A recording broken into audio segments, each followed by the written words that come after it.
I believe you have listened to my previous video in which I gave a hint that there are forces more than Narendra Modi that has perpetuated the evil of religious atrocities in India.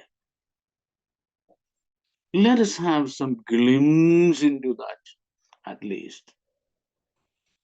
In the year 1999, I came to the UK, that was in the month of November, and in the very following year, that's the very beginning of the following year, a not very famous book had its book launch in the Parliament House. I think it was in the House of Lords. This book is titled Cast Out, written by a famous humanist I should call humanist of those days, who was working or serving as a priest with the church, with the Methodist Church, and his name was or is Reverend David Haslam. Reverend David Haslam was one of the forefront fighters of fighting for the freedom of the black people, colored people in South Africa, very active in the anti-apartheid movement. And then the anti-apartheid regime, the movement won and the apartheid regime collapsed. Thereafter, he focused his attention on the Hindu immigrants in the UK. He found that for some reason or other that he did not understand at that time, Hindus had no permission to build their temples in the UK. Well, to the magnanimous and humanitarian mindset of Reverend David Haslam, that was a sort of injustice, sort of discrimination. So, with all his capacity to convince people, he ran around the church leadership and the Christian communities in the UK, and he got them, I should say, weaned them on his side, and he influenced the English government, British government. In the days, which the Parliament passed a law, or I should say, they lifted the ban against Hindus building their temples in India. There's a great journalist and writer whose name is D.K. Chesterton of the last century, and Chesterton said, before you remove a fence or lift a ban, think two times why it was originally fit there, why that ban or that fence was put there originally. So you think twice before you remove that ban. I don't say David Haslam, Reverend David Haslam did not know it. I don't know. Anyway, he won the battle. And then they gave permission for Hindu temples to be built in the UK. Fair enough. Now the question, where could it be built? Okay, certainly where there is a majority Hindu population. And then they found that the city of Southall, the most thickly populated city in the entire Europe, and that too only a walking distance. Well, in my days, not now, nobody walks from the Heathrow Airport. They decided, okay, let it be in Southall. And then, where in Southall?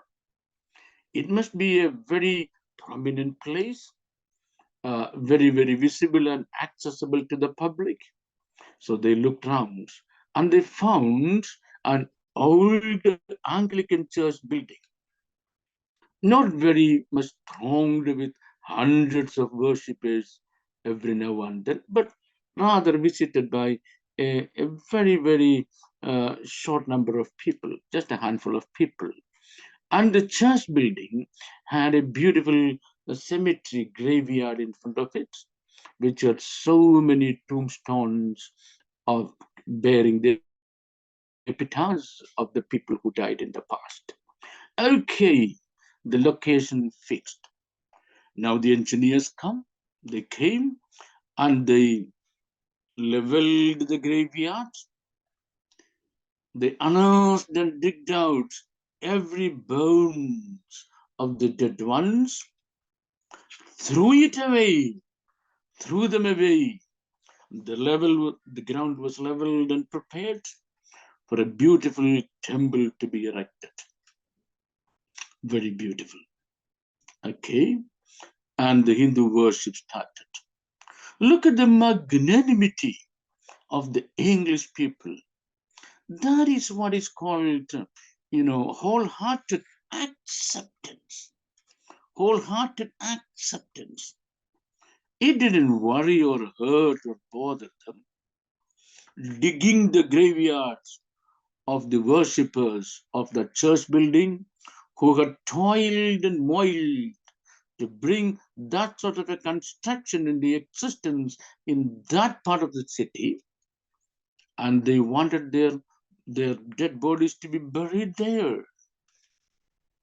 And that dead bodies, that left bones, I should say, rather ruthlessly digged out, unearthed, and thrown away, and a beautiful Hindu temple came into existence.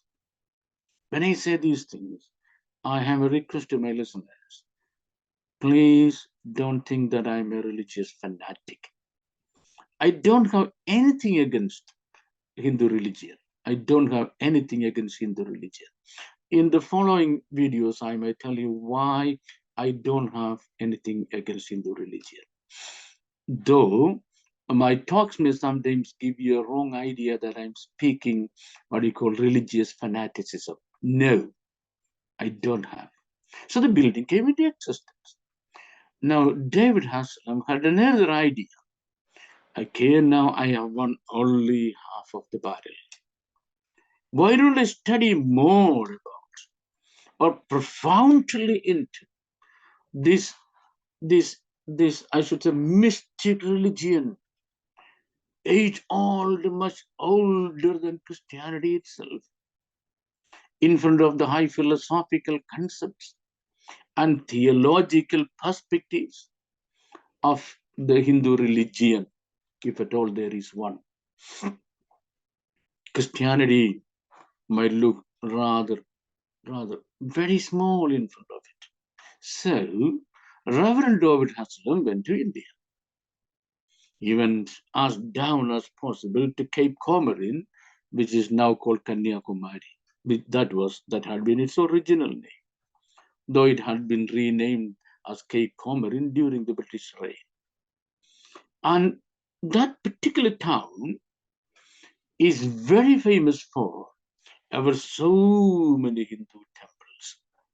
Okay, from there he started a long journey up to the very north of India, traveling every town and city and village and hamlet, visiting every religious institutions of the Hindu religion, of the Hindu faith, festivals and celebrations and observations and all these things.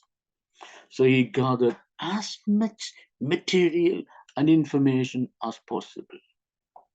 And to his great dismay, he could not come into compromise with what he had already done, that is obtaining the English government's permission for building Hindu temples in India. So having come back, he wrote a beautiful book titled Cast Out. When this book was launched in the British Parliament, I also had the opportunity of attending it and giving a speech on that occasion. Okay, then I got so many other opportunities to speak with David Haslam as I was working as the staff of a human rights organization, international human rights organization. So he was also a human rights activist.